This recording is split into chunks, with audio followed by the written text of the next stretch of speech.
Assalamu alaikum. Dear student, as you know, today is our first class regarding assistant director, accounts, budget and account officer and audit officer in health department of Punjab. My name is Zahid Imran.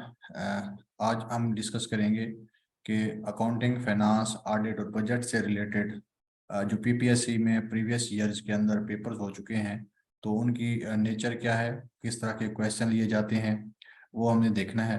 तो ये मैंने कुछ book से list लिया है जो paper इसमें given थे, जिसके अंदर चीफ ऑफ सेक्शन या एग्जीक्यूटिव डिस्ट्रिक्ट ऑफिसर था, डायरेक्टर डेवलपमेंट था, उसका पेपर गिवन था। उसके बाद अकाउंटेंट जो local government and community development में थी, उसका पेपर है। डिप्टी अकाउंटेंट का पेपर है। डिप्टी अकाउंटेंट फिनांस डिपार्टमेंट का उसका पेपर है। Deputy treasury officer deputy account officer in finance department. Senior auditor in Punjab finance department. Senior auditor in Punjab excise and taxation department. Deputy accountant accounts officer in Punjab finance department. Assistant in Punjab finance treasury and account services department. Assistant in audit and accounts. ये 2010 से 2020 तक के जितने papers हैं इस department में हो चुके हैं पीपीएससी के थ्रू, उनके ये पेपर्स हैं। और इसमें जो हमारे अकाउंटिंग एंड ऑडिटिंग से रिलेटेड है वो क्वेश्चन भी मैंने सारे टिक किए हुए हैं, उनके सॉल्व भी किया हुआ है। तो जस्ट आपने ये ओवरव्यू लेना है कि देखना है कि नेचर ऑफ क्वेश्चन किस तरह से है, किस तरह का अकाउंटिंग ऑडिटिंग और इसका पेपर सेट किया जाता है। तो नंबर 1 देखें, ये क्योंकि ये जर्नल पेपर था तो इससे रिलेटेड होम डिपार्टमेंट का, तो ये ज़्यादातर जनरल नॉलेज बेस्ड ही है। तो इसमें जो हमारे कॉमर्स से रिलेटेड क्वेश्चन थे उनको मैंने हाईलाइट किया हुआ है। तो सबसे पहला क्वेश्चन है जी, anti money laundering act was promulgated on, कि कब ये एक्ट हुआ था, तो ये डेट्स दी हुई थी, इनमें से कोई भी नहीं है। मतलब ये चंद एक क्वेश्चन थे, कुछ ही पेपर में, किसी किसी में अकाउंटिंग का पार्ट है। अब दूसरा क्वेश्चन ये टैक्स से रिलेटेड है। विच of the following is not the source of revenue for federal government. Federal government का सोर्स ऑफ इनकम क्या है, वो कहते हैं इनमें से कौन सा सोर्स नहीं है। तो ये टैक्स ऑन प्रॉपर्टीज, ये जो है ये एक्साइज वाले लगाते हैं, यानी ये प्रोविंसेस का सोर्स है, फेडरल गवर्नमेंट का नहीं है। उसके बाद है जी फेडरल इनकम टैक्सेस, जो एफबीआर टैक्स लगाता है, ये किस नेचर का टाइप का टैक्स है। आया ये प्रोग्रेसिव है, रिग्रेसिव है, प्रोपोर्शनल है या इक्विटेबल है। तो पाकिस्तान में जो टैक्स सिस्टम है वो बेसिकली कौन सा है, progressive tax system. Then the outlines defining purpose of a project and break the project into small part is commonly known as work breakdown circuit। ये बेसिकली प्रोजेक्ट मैनेजमेंट से related है।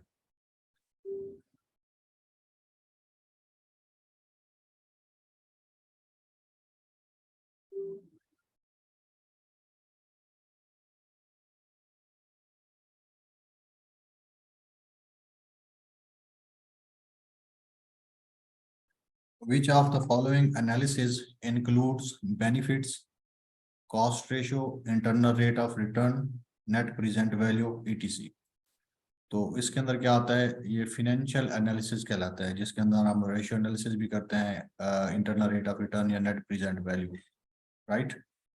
उसके बाद है जी, while constructing dams flows of water reduces due to dredging of the bridge, this is cost of considered as, ये indirect cast कहलाएगी। अगर डैम अगर आप उसको कंस्ट्रक्ट करते हैं तो उसकी फ्लो ऑफ वाटर रिड्यूसेस, क्योंकि जैसे इनकी लेवल बनाया होता है हाई लेवल से लो लेवल की तरफ, तो उसकी उसी हिसाब से इसकी कास्ट क्या हो जाती है, रिड्यूस हो जाती है, इंडायरेक्ट कास्ट कहलाती है। Any cost directly borne by the project is called prime cost, primary cost, sorry. तो ये बेसिक एमसीक्यूज है, ये एक्चुअली प्योर एमसीक्यूज नहीं है, लेकिन आगे अकाउंटिंग पार्ट के भी एमसीक्यूज आ जाएंगे। नेक्स्ट है जी, financial capital of Pakistan is, financial capital, वैसे तो आपका कैपिटल कौन सा है, इस्लामाबाद है पाकिस्तान का, लेकिन पाकिस्तान का फिनेंशियल कैपिटल किसको कहते हैं, जो जिसको कहते हैं कि पाकिस्तान का हब है, बिजनेस का हब, तो वो आपका कराची सिटी है। पाकिस्तान ये क्योंकि इकोनॉमिक कॉरिडोर से रिलेटेड था इसलिए इसमें मैंने टिक कर लिया। Pakistan China economic corridor is based on, कौन सा है इसमें, one belt one road, one belt two roads, one belt one row या वन बेल्ट टू रोज। तो one belt one road initiative है बेसिकली ये। इसके बाद एक और क्वेश्चन गिवन है, expenditures incurred on the physical assets including equipment machinery and procurements are termed as capital expenditure. जब भी आप कोई एसेट एक्वायर करते हैं तो वो क्या होते हैं, या उसकी एनहेंसमेंट पे आप खर्च करते हैं तो वो क्या कहलाता है, कैपिटल एक्सपेंडिचर।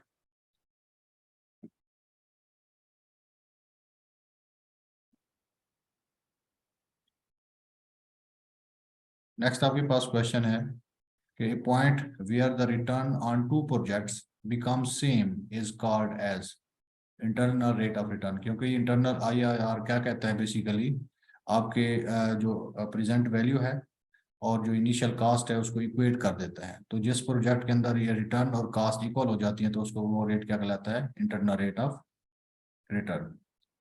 अब ये देखिए, इस ये पूरा क्वेश्चन इससे रिलेटेड था, लेकिन इसके अंदर 5-10 MCQs गिवन है जस्ट। इसी तरह ये अकाउंटेंट 2020 में लोकल गवर्नमेंट में भी एंड कम्युनिटी डेवलपमेंट में पेपर था। अब इसमें से देखें, dash is outcome of payment divided by the interest rate. तो कौन सी चीज डिवाइड होती है, प्रेजेंट वैल्यू ऑफ परपेचुटी। क्योंकि हम present value future value divided by, हम उसको आई पे डिवाइड करते हैं तो वो क्या निकलती है, present value. Dash is a strategy that focuses on offering cheapest product in the market. तो वो कौन सी कहलाती है, लीडरशिप, कॉस्ट लीडरशिप। जब आपकी कॉस्ट में आप अपनी कॉस्ट को मिनिमाइज कर लेंगे तो तब आप मार्केट में चीप कम प्राइस पे चीजें सेल आउट कर सकते हैं, चीपेस्ट प्राइस आप प्रोडक्ट की क्या कर सकते हैं, ऑफर कर सकते हैं। Next, deferred tax payments would be shown as while calculating net cash flows. तो ये डेफर्ड पेमेंट आपके पास नॉन कैश चार्जेस होती है। नेक्स्ट है जी, dash is a variable that has infinite number of values. कौन सा वेरिएबल है ये जी, कंटिन्यूअस वेरिएबल। उसके बाद है जी, डिपार्टमेंट लेवल गोल्स में बी गुड ऑफ सिनोनिम, यानी ऑपरेशनल लेवल गोल्स होती हैं जिनको आप डिपार्टमेंट लेवल गोल्स कहते हैं। नेक्स्ट है जी, ये सर्विस फर्म में have additional segment of marketing mix. तो ये क्या कहलाएगी, पीपल। उसके बाद है जी, इसको छोड़ दें, ये आपसे रिलेटेड नहीं है। अच्छा, promotion of an employee to fill a vacant post is a good example of, यानी इंटरनली आप एक पोस्ट फिल कर रहे हैं तो वो बेसिकली क्या है, प्रमोशन के जरिए से, तो वो आपकी इंटरनल रिक्रूटमेंट कहलाती है। अगर आप किसी बाहर से बंदा हायर करते हो उस पोस्ट को फिल करने के लिए तो वो क्या कहलाती, एक्सटर्नल रिक्रूटमेंट कहलाती। अब जॉब इनरिचमेंट और जॉब इनलार्जमेंट, ये दो टर्म्स अक्सर यूज होती हैं। तो जॉब इनरिचमेंट क्या है, vertical expansion in job, vertical expansion in job. एक है जॉब इनलार्जमेंट, कि आप एक पोस्ट पे बैठे हैं, मिसाल के तौर पे अकाउंटेंट की पोस्ट पे बैठे हैं, तो एक असिस्टेंट की पोस्ट भी है, दोनों BS16 की पोस्ट है। तो पहले आप अकाउंट्स का काम कर लेते हैं, अब आपको कहते हैं जी आप असिस्टेंट का काम भी कहें, तो ये जॉब इनरिचमेंट कहलाती है। जॉब इनलार्जमेंट होती है कि आपको अपर अपर लेवल की जॉब भी असाइन कर दी जाती है, कि अपर लेवल वाली करें और लोअर लेवल वाली की, तो इनलार्जमेंट हो जाती है, यानी आपकी नंबर ऑफ एक्टिविटीज और वो इंक्रीज हो जाती हैं। अच्छा, Dash is a digital asset design to work as a medium of exchange. तो ये कौन सा कहलाती है, क्रिप्टो करेंसी कहती है, जो आपको डिजिटल एसेट है, यानी क्रिप्टो करेंसी बाइनांस वगैरह और बाकी भी काफी सारी पाई वगैरह, ये सारी क्रिप्टो करेंसी का चल रहा है, इसके आप बाइंग एंड सेलिंग भी कर रहे हैं और आपके अकाउंट में जो पड़ी होती है वो बेसिकली आपका एसेट ही है। नेक्स्ट आपके पास आ जाता है, dash has a unique origin, यानी जीरो। जीरो से कौन सा रेशो स्टार्ट होती है, ratio scale, nominal scale, internal scale और ऑर्डिनल स्केल में से सिर्फ एक रेशो स्केल है जिसके अंदर जीरो की इन्वॉल्वमेंट होती है, बाकी किसी के अंदर नहीं होती। A strategy where firm tries to expand the market and move to a new market with existing product is called market penetration.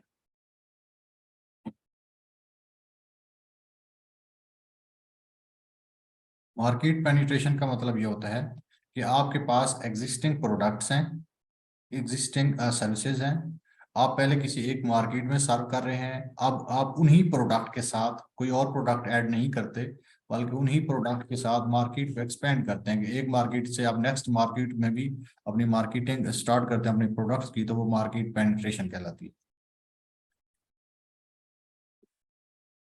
Dash is not a form of departmentalisation, यानी डिपार्टमेंटलाइजेशन जियोग्राफिकल बेस भी हो सकती है, functional base भी हो सकती है, product base भी हो सकती है, या फिर क्वालिटी बेस्ड डिपार्टमेंटलाइजेशन नहीं की जाती। ये बेसिकली टाइप्स हैं उसकी डिपार्टमेंटलाइजेशन की। If a human is icebergs, the visible part of human would better be termed as behavior। ये वैसे इससे रिलेटेड नहीं था, मैंने टिक कर लिया, चलो मैंने बता दूं। Dash represent the net worth of a business, कौन सी चीज है जो बिजनेस की नेटवर्थ को शो करेगी? Assets net of liabilities, liabilities net of assets, या liabilities net of earning. Definitely assets में से आप लायबिलिटीज माइनस करेंगे तो वो क्या बन जाएगी? नेटवर्थ बन जाएगी बिजनेस की।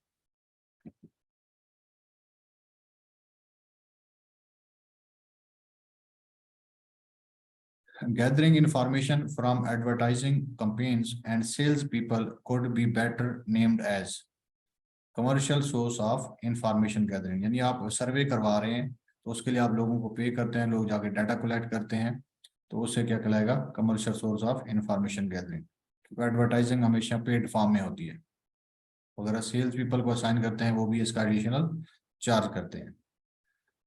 Dash dimensions of transformational leadership deals with the focus on each member of the organization। कौन सी dimension है ट्रांसफॉर्मेशनल लीडरशिप की? इंस्पायरेशनल मोटिवेशन होती है जो आपकी focus on each member of the organisation.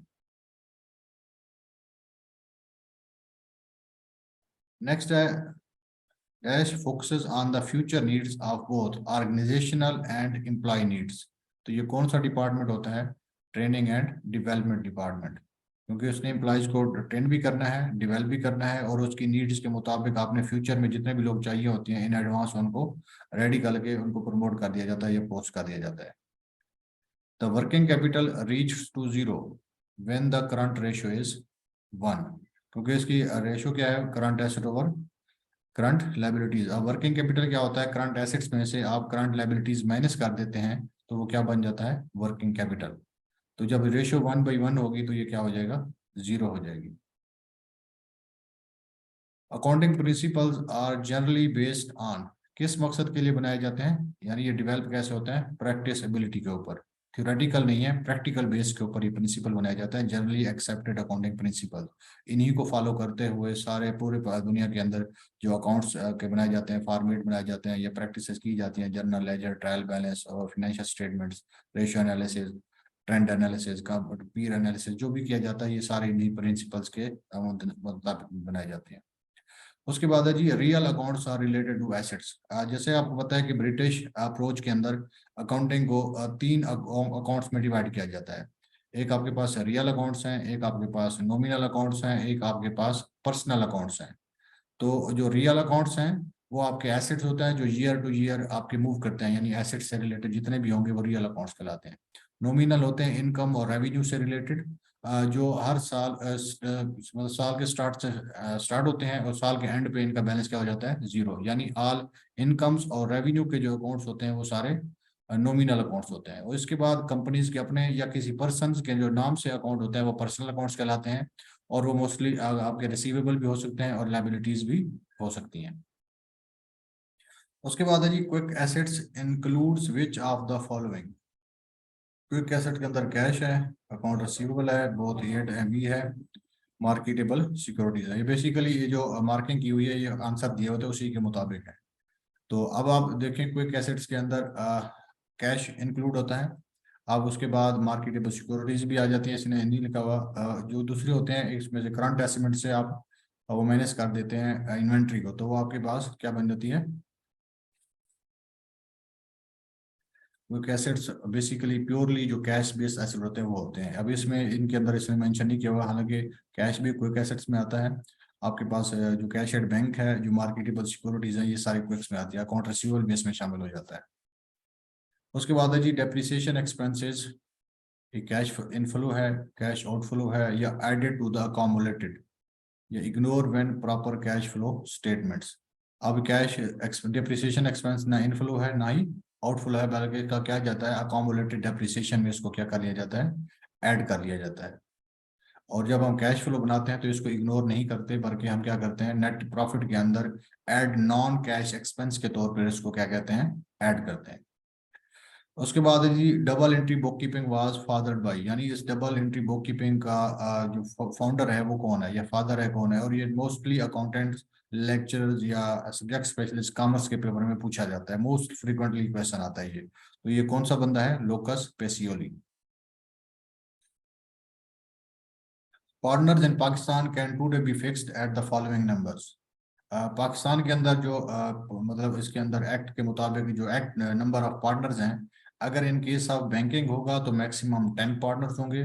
Other than banks जितने भी बिजनेसेस पार्टनरशिप पे बेस करेंगे तो मिनिमम 2 और मैक्सिमम आपके पास 20 होने चाहिए।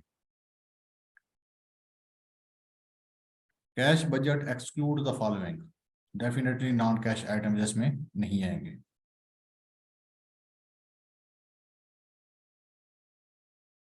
नेक्स्ट आपके पास NGOs are legally required to prepare accounts in prescribed manner under the law, कि एनजीओज हूँ जो रजिस्टर्ड हैं तो डेफिनेटली उनको उनकी रिक्वायरमेंट्स को पूरा करना पड़ता है, तो उनको जो प्रेस्क्राइब्ड मैनर दिए जाते हैं कि आपने अपने अकाउंट्स इस तरह प्रिपेयर करने हैं, तो उसी शेप में वो आपके पास, जैसे आपने नॉन ट्रेडिंग के साथ पढ़ा होगा, वो बेसिकली एनजीओज ही होती हैं, तो उसको वो भी अपने फॉर्मेट के मुताबिक अकाउंट्स प्रिपेयर करते हैं।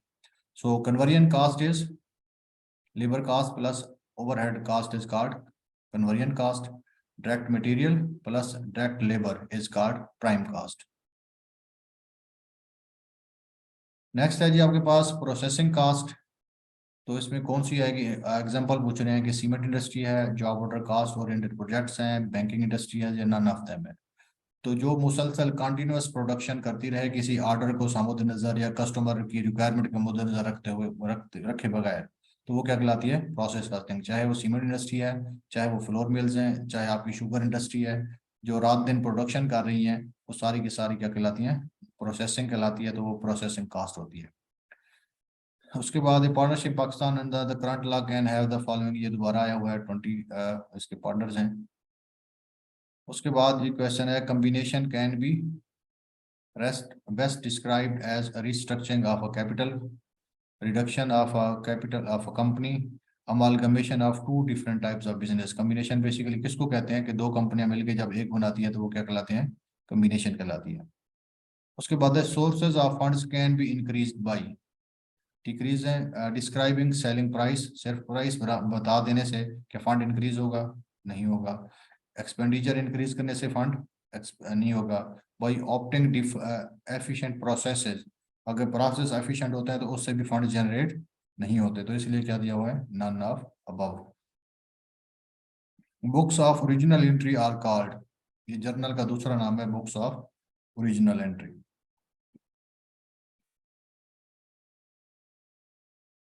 और ये वर्ड जोर से निकला हुआ है, और जोर का मतलब होता है आडे, यानी डेली बेस पे क्रोनोलॉजिकल ऑर्डर में जो चीज लिखी जाए उसको आप जोर भी कह सकते हैं, जर्नल भी कह सकते हैं। For preparing balance sheets prepaid expense are shown as a part of, तो डेफिनेटली प्रीपेड एक्सपेंस जितने भी होते हैं बैलेंस शीट में एसेट साइड में लिखे जाते हैं। Unpaid and unrecorded expenses are called accrued expense, क्योंकि आपने अनपेड है या अनरिकॉर्डेड है वो आपकी लायबिलिटी है, तो आपने उनको क्या करना है, रिकॉर्ड करना है। अमाउंट कैश और other assets remove from business by owner is called drawing, कि मालिक अपने पर्सनल यूज के लिए बिजनेस से जो कुछ भी लेके जाएगा वो क्या कहलाएगी, ड्राइंग कहलाएगी। Under the diminishing balance method depreciation amount is payment received या एक्सपेंडिचर, तो डेफिनेटली डेप्रिसिएशन हमेशा एक्सपेंडिचर ही होता है। Next, return on investment is computed, investment divided by profit multiply 100, या profit divided by investment multiply by 100, यानी आपकी profit की जो रेशो निकालते हैं तो वो profit part divided by whole multiply by 100, इस तरह से आपकी प्रोपोर्शन निकाला जाता है, परसेंटेज निकाली जाती है। नेक्स्ट है जी, sugar used in sugar cane company is variable cost है, क्योंकि जितनी शुगर आप इस्तेमाल करते जाएंगे उतनी आप शुगर केन प्रोड्यूस करेंगे, तो बेसिक उसका यूनिट है, तो इसलिए क्या है ये, variable cost. An editor is liable under the following circumstances: third party liabilities, fraud perpetrated in highly sophisticated circumstances, both of the above, none of the above. यानी auditor is liable under the following, क्यों किस में जिम्मेदारी होगी कि अगर उसके अंदर फ्रॉड पाया गया है कि जो उसने बड़ी तरीकेकार और सोफिस्टिकेटेड तरीके से किया है, किसी को पता भी नहीं चलना गया, यानी ऑडिटर जानता था लेकिन उसने उसको हाईलाइट नहीं किया या इग्नोर कर दिया, जिस तरह भी हो, मतलब इन्वॉल्वमेंट उसकी शामिल हो जाती है, पकड़ा जाता है ऑडिटर, तो उस सूरत में ये ऑडिटर क्या होगा, लाइबल होगा। Conversion cost is calculated as labour cost plus overhead cost को क्या कहते हैं, कन्वर्जन कास्ट। डायरेक्ट लेबर और डायरेक्ट मटेरियल को क्या कहते हैं, प्राइम कास्ट। तो ये दोबारा देखें जी, डबल एंट्री अकाउंटिंग को इसका फादर कौन था, लोका पिसियोली। इसमें लोका लिखा होता है, किसमें लोकस लिखा होता है, और ये पिसियोली है इसका नाम। उसके बाद नेक्स्ट है जी, accumulated loss of a company is shown in the balance sheet as a asset. अगर आपका कंपनी का लॉस बहुत ज्यादा आ जाता है तो वो आपके एसेट पे शो होता है, और ऐसा ऐसा करके उस लॉस को क्या करते हैं, राइट ऑफ करते हैं। इसकी मिसाल ऐसे दे दूं, कंपनी अगर डिस्काउंट पे अपने शेयर इशू करती है तो जो डिस्काउंट ऑन शेयर होता है वो क्या पे शो किया जाता है, एसेट्स में। तो हर साल जितना वो राइट ऑफ करते जाएगी वो आपका क्या बनता जाएगा, एक्सपेंस बनता जाएगा, और एसेट्स आपका क्या होता जाएगा, कम होता जाएगा। Under the Companies Ordinance 1984, disclosure of financial information is legally required for listed companies under Schedule 4. जो listed है उसके लिए Schedule 4 है, और जो unlisted है उसके लिए Schedule 5 है। Next, trading loss occurs when relevant matching cost exceeds the revenue. Loss होता क्या है बेसिकली, जब आप, क्योंकि मैचिंग प्रिंसिपल के जरिए आप trading profit and loss account या इनकम स्टेटमेंट बनाते हैं, जिसके अंदर करंट ईयर्स की इनकम को करंट ईयर के एक्सपेंडिचर के साथ क्या किया जाता है, मैच किया जाता है। तो लॉस तब होगा जब आपका एक्सपेंडिचर आपकी रेवेन्यू से क्या कर जाए, बढ़ जाए। Accounting requirements governing NGOs are prescribed in, तो इसका लॉ कौन सा होता है, कोऑपरेटिव सोसाइटीज लेजिस्लेशन या कोऑपरेटिव सोसाइटीज एक्ट। अब ये दो तरह के एक्ट होते हैं। एक वो एक्ट होता है कि अगर आप एक ही प्रोविंस के अंदर काम कर रहे हैं, आपकी एनजीओ काम कर रही हैं एक ही प्रोविंस के अंदर, उधर ही रजिस्टर्ड हैं, तो इसको 1925 का एक्ट डील करता है। लेकिन अगर आप डिफरेंट एक कंट्री के अंदर डिफरेंट प्रोविंस में कर रहे होते हैं तो इसका एक्ट चेंज होता है, ये 1942 है गालबन। So worksheet is equal to trial balance. तो एंड पे वर्कशीट पे क्या बनाते हैं, वर्कशीट के अंदर सारी, वैसे तो इनकम स्टेटमेंट बैलेंस शीट भी बनाई होती है, लेकिन बेसिकली अगर आप वो नहीं बनाते तो वर्कशीट आपकी कैलकुलेशन होती है, जिसके अंदर आप एडजस्टिंग एंट्रीज को बेसिकली क्या करते हैं, एडजस्ट करते हैं। The following represent tangible assets are shown in the balance sheet as कौन सा टेंजिबल एसेट है जो शो किया जाता है, बेसिकली ये टेंजिबल नहीं है, ये इनटेंजिबल होगा। ठीक है, ये गुडविल लिखा हुआ है, एसेट है। गुडविल हमेशा कभी भी टेंजिबल नहीं होती है, उसकी प्रिंटिंग मिस प्रिंटिंग है। Under the rule of thumb a good ratio is,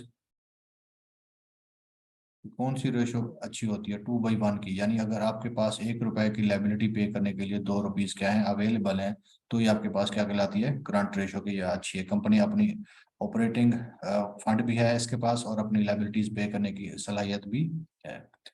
Pakistan follows the following budgeting system eight federal level.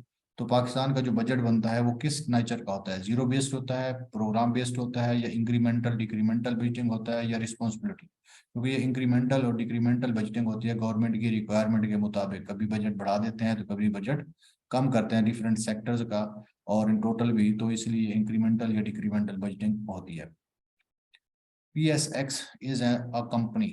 PSX क्या है, पाकिस्तान स्टॉक एक्सचेंज जो है बेसिकली, ये लिमिटेड बाय शेयर है, अनलिमिटेड है, या सिंगल मेंबर है, या लिमिटेड बाय गारंटी है। तो ये लिमिटेड बाय गारंटी किया हुआ है।